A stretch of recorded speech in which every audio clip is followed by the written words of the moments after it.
Subhanallah walhamdulillah wala ilaha illallah wallahu akbar wala haula wala quwwata illa billahil aliyyil azim. Subhanallah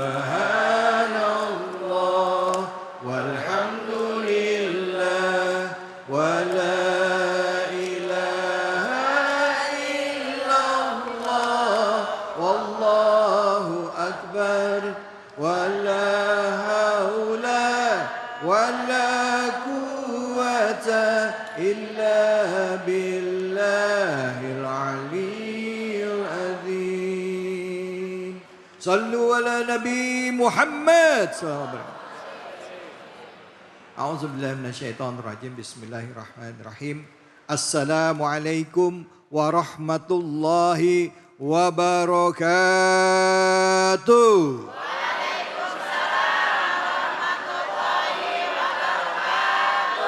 Bu,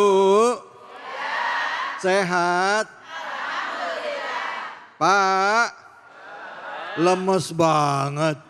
Pak, sehat? Itu baru luar biasa. Udah ngopi belum? Belum.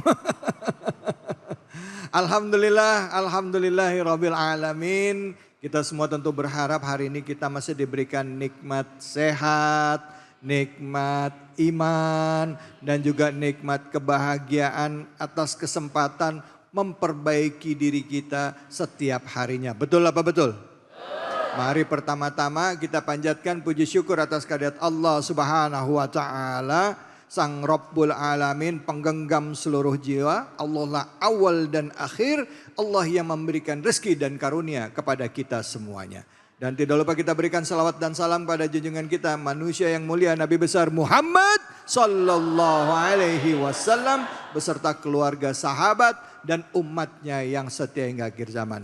Bu, Pak, coba angkat tangannya, jawab pertanyaan saya dengan cepat dan baik ya. Ya tolong ya, saya bilang 1, 2, 3 langsung angkat tangannya ya. Siapa yang hidupnya nggak pernah punya dosa? Ada yang angkat tangan. Siapa yang nggak pernah punya dosa? Nggak ada. Nggak ada. Ada sih yang ngerasa kayaknya gue nggak ada dosa. Cuman kalau gue angkat ntar dikira orang bener lagi. Manusia kita ini nggak ada yang nggak punya dosa. Pasti ada khilaf yang kita lakuin. Nah, ngomong-ngomong soal dosa, ini hubungannya sama nafsu. Omongannya sama amarah. Omongannya karena keinginan kita yang kadang-kala kita lupa ada rambu-rambunya. Ya, yang akhirnya ngambil hak orang. Betul apa betul? Ngomongin orang. Betul apa betul? Ada yang beli motor baru, dia nggak enak badan. Lah, tetangga yang beli dia yang meriang ya. Ada yang begitu ada? Mana orangnya? Baik, tema kita adalah seberapa besar dosamu Allah pasti akan maafin. Seberapa banyak pun dosa kita, Allah itu maha pengasih lagi maha penyayang dan pengampun semua dosa-dosa hambanya. Surah yang kita bahas adalah surah Al-An'am ayat 53, 54. Dan untuk kesempatan pertama sudah hadir guru kita Al-Mukarram Al-Ustadz Randy Tanjung. Silakan Ustadz, fadl. Bismillahirrahmanirrahim. Assalamualaikum warahmatullahi wabarakatuh. Waalaikumsalam warahmatullahi wabarakatuh. Bismillah, alhamdulillah, la haula wa la quwwata illa billah, amma ba'du. Saudara-saudaraku yang dimuliakan Allah Subhanahu wa taala, para pemirsa Cahaya Hati Indonesia iNews TV yang saya hormati, dan juga bapak-bapak, ibu-ibu, serta host kita Bapak Ustadz David Kholik, yang mudah-mudahan kita semuanya diberkahi oleh Allah Subhanahu wa taala. Ibu, Bu, Ya, sehat semuanya. sehat, alhamdulillah. Status kita di dalam kita berkehidupan di muka bumi ini, ada yang kaya, ada yang miskin. Betul? Oh.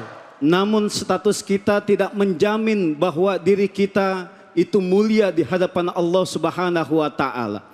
Boleh jadi seseorang yang ketika di dunianya menjabat, memiliki jabatan yang tinggi, akan tetapi jabatan yang ia miliki tidak digunakan dengan sebaik-baiknya, amanah dari Allah yang diberikan kepadanya tidak disyukuri, melainkan dia berkhianat kepada rakyatnya, maka inilah nanti justru tidak menimbulkan kemuliaan dia di hadapan Allah Subhanahu wa taala, malah menjerumuskan dia hina di hadapan Allah Subhanahu wa taala. Ada enggak pejabat yang korupsi, Bu? Banyak. Kira-kira di mana tuh? DPR. Ini lagi rame nih DPR. Lagi rame ini. Ketika dia diberikan sebuah amanah oleh Allah Subhanahu wa taala, diberikan jabatan yang tinggi, fasilitas yang begitu sangat mewah, makan enak, kendaraan mewah, tempat tinggal juga demikian, tapi kerjanya cuma joget-joget. Ada nggak yang begitu? Di mana? Bukan saya ngomong ya Bu ya. Masyarakat yang ngomong katanya. Jadi ketika kita diberikan sesuatu oleh Allah yang berupa amanah, ketika kita lakukan ini dengan baik, melayani masyarakat sebagai wakil rakyat, maka di sanalah peluang-peluang kebaikan yang Allah berikan kemudahan kepada dirinya, sehingga ia mampu mendekatkan dirinya kepada Allah Subhanahu wa taala. Boleh jadi ia mulia di hadapan manusia yang memiliki pangkat dan jabatan yang tinggi, akan tetapi kalau seandainya ia tidak mampu berbuat yang sekiranya tidak amanah untuk rakyatnya, justru ini menghinakan dia di hadapan Allah Subhanahu wa taala. Boleh jadi saudara-saudara kita yang sekarang berusaha begitu kerasnya untuk mencari nafkah, entah itu berprofesi sebagai pengusaha, entah itu dia bekerja, entah itu dia menjual sesuatu yang ia berjuang mencari nafkah untuk keluarganya, diberikan sesuatu yang halal, diberikan sesuatu yang baik untuk keluarganya, tanpa ia meninggalkan ibadah, tanpa ia meninggalkan sholat, insya Allah ini jauh lebih mulia di hadapan Allah Subhanahu wa ta'ala. Karena Allah tidak melihat status sosial kita, Allah tidak melihat bagaimana keadaan kita sekarang, akan tetapi yang Allah nilai adalah inna akramakum indallahi atqakum. Sesungguhnya yang mulia di hadapan kalian, kata Allah, yaitu adalah orang yang bertakwa kepada Allah Subhanahu wa taala. Oleh karena itu, ketika menjabat ia menjadi seorang koruptor, ketika ia berperilaku yang sesuatu yang menyimpang dalam hal agama, bertaubatlah kepada Allah Subhanahu wa taala. Ingat, Allah Maha Pengampun. Lihat, Allah Maha menerima taubat kita. Seberapa banyak dosa-dosa kita, tetap Allah Subhanahu wa taala akan mengampuni dosa-dosa kita. Alhamdulillah.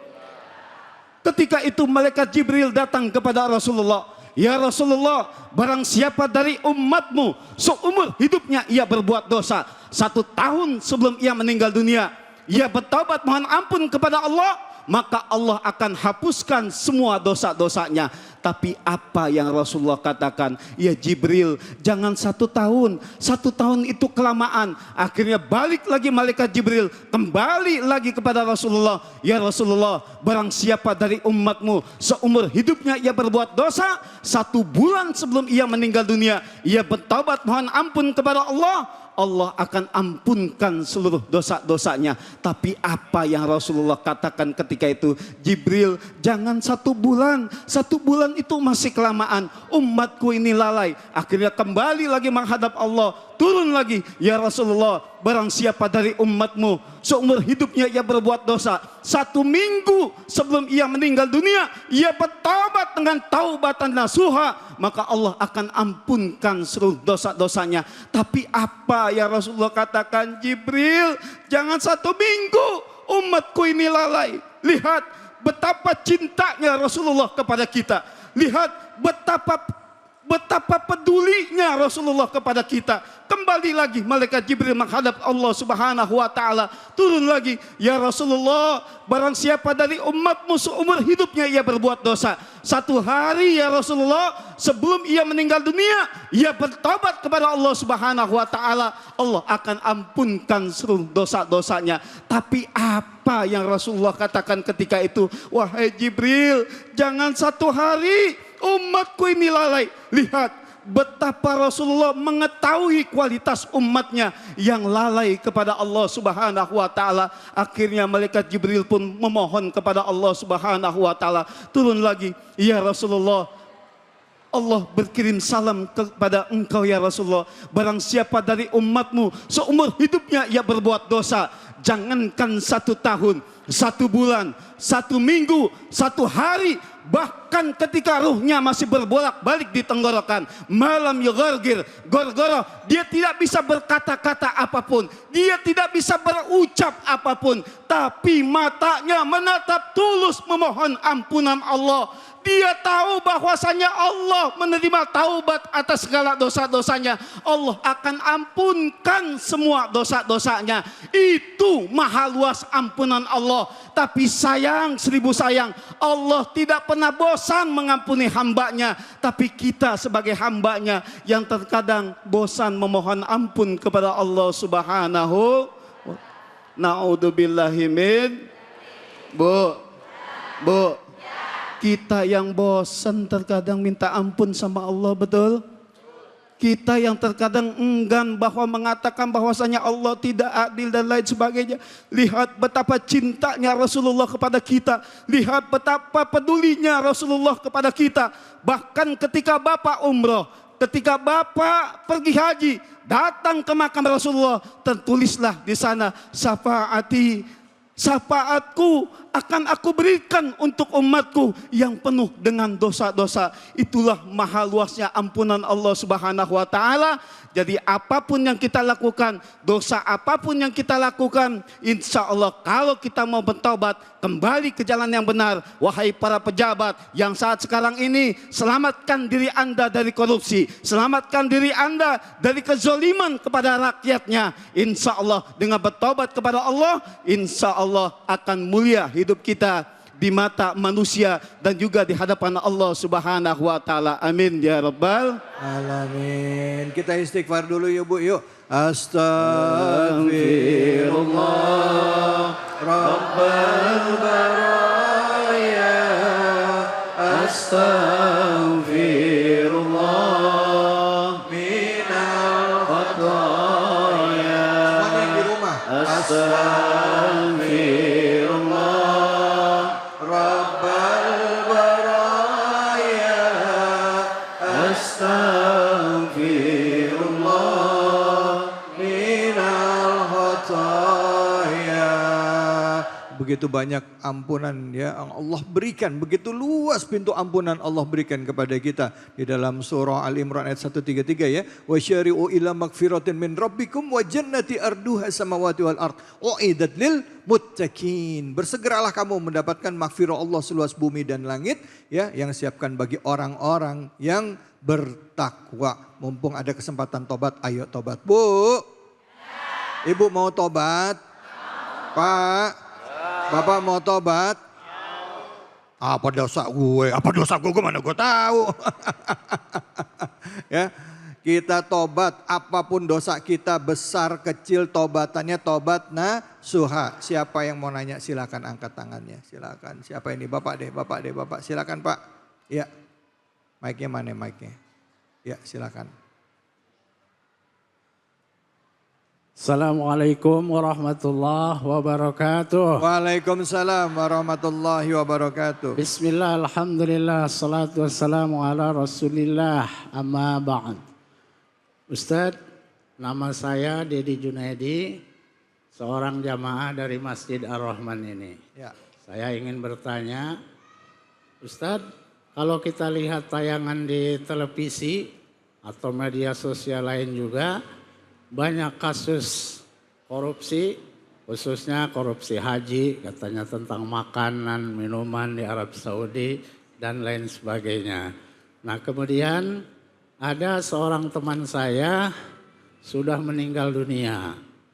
Padahal seharusnya dia berangkat haji pada tahun 2024 yang lalu. Ya. Namun katanya ditunda pada tahun 2026. Oh ya, ya. Pertanyaannya Ustadz, apa yang harus dilakukan oleh orang yang korupsi tersebut? Mungkin itu saja. Terima kasih. Wassalamualaikum warahmatullahi wabarakatuh. Waalaikumsalam. Maksudnya Pak Edi, ini orang udah korupsi ya. Dia nggak cuma ngambil uang negara, tapi karena berhubungan dengan pelaksanaan kegiatan haji, menyebabkan juga orang batal berangkat haji. Gitu ya Pak Haji ya, gitu ya. Sampai akhirnya orangnya meninggal. Nah dosanya kan gak cuma ngambil uang, tapi juga menyebabkan kerugian bagi orang lain. Nah itu apa yang mesti dilakuin nih kalau orang itu terlibat dalam yang seperti itu? Baik. Pertanyaan Bapak yang cukup bagus, terima kasih. Ini kejadian di negara mana Pak? Jauh ya, sono ya? Sono. Cuma orangnya tinggal di sini Pak. Ini adalah bentuk kezoliman, korupsi seperti ini adalah bentuk kezoliman yang menzolimi dirinya sendiri terlebih kepada orang lain ya. Yang tadinya tahun 2024 dia punya hak untuk berangkat, ternyata tertunda lantaran ada kuota yang tersisa ataupun kuota yang diberikan lebih oleh kerajaan Saudi ternyata tidak digunakan ya. Nah ini adalah bentuk penyelewengan dan akhirnya bisa menjadikan zolim kepada dirinya sendiri, apatah lagi kepada orang lain. Maka yang pertama dia harus bertobat betul-betul mohon ampun kepada Allah Subhanahu wa taala dengan dia mengakui bahwa perbuatannya itu salah. Ya Pak, yang pertama dia harus tobat kepada Allah Subhanahu wa taala sekaligus dia mengakui bahwa perbuatannya itu adalah salah. Bahkan perbuatannya itu adalah menzolimi kepada orang lain. Ya, kemudian yang kedua adalah ketika memang ada betul itu ada aset-aset yang bukan menjadi hak miliknya maka harus dikembalikan. Yang ketiga yang harus dia lakukan ya sebagai pelaku korupsi tadi adalah dia harus memulangkan aset-asetnya sekaligus dia menjadi orang yang harus menerima konsekuensinya dari perbuatannya. Jadi harus mengikuti jalur hukum yang ada. Ya, taubat kepada Allah, mengakui kesalahannya, kemudian memulangkan yang bukan menjadi hak miliknya, kemudian juga dia juga harus menjalankan konsekuensinya, hukum yang ada. Yang kemudian yang ketika dia diberikan hukuman di sana, maka dia harus introspeksi kepada dirinya untuk memperbaiki dirinya ke depannya. Terima kasih Pak Suti. Alhamdulillah. Ustadz, kalau misalnya nggak ketahuan korupsinya gimana Ustadz? Ya, kan ada pihak-pihak nanti. Enggak, artinya dia tahu dia makan uang haram. Cuman kan tinggal masalah nunggu waktu aja. Kebetulan dia nggak kepanggil gitu, tapi dia makan uang kayak gitu. Nah itu gimana tuh Ustadz? Ya. Perlu nggak dia nyerahin diri ke kepolisian kek, KPK kek atau apa gitu Ya, kira-kira? makanya peran kita sebagai masyarakat ketika ada sesuatu yang melanggar kepada hukum kita seperti korupsi, maka kita juga ikut serta membantu di sana untuk melaporkan yang ada. Oh gitu. gitu ya, Jadi seperti oke, itu. Ustadz ya. Baik ya Allah, baik. Terima kasih banyak Bu. Pak, korupsi itu perilaku yang nggak cuman dilakuin sama orang-orang yang udah jadi pejabat. Kadangkala urusan kecil, maaf duit arisan. Ada yang begitu ada? Ada, oh nggak ada di sini. Di sono protes aja. Di sono, ya di sini mah nggak ada. Ada yang begitu ada? Ada ya. Misalnya maaf urusan kecil lain lagi diamanahin, dititipin uang, uangnya kepake. Ya kan itu hal-hal kecil kayak gitu. Terus nggak ketahuan orangnya. Nah di dalam Islam juga sama, amanah anak yatim, ada warisan anak yatim nggak dikasihin ke anak yatim. Itu juga sama kayak begitu ya, tidak amanah. Nanti kita lanjut lagi, kita akan bahas lebih dalam lagi bahwa Allah mengampuni semua dosa. Dan ngomong soal pejabat, nggak semua pejabat itu seperti yang kita bilang tadi korup, ada juga yang baik. Cuman banyak saat ini yang disorot adalah perilaku-perilaku koruptif yang dicontohkan oleh mereka. Jangan kemana-mana, tetap di sini. Di Cahaya Hati Indonesia.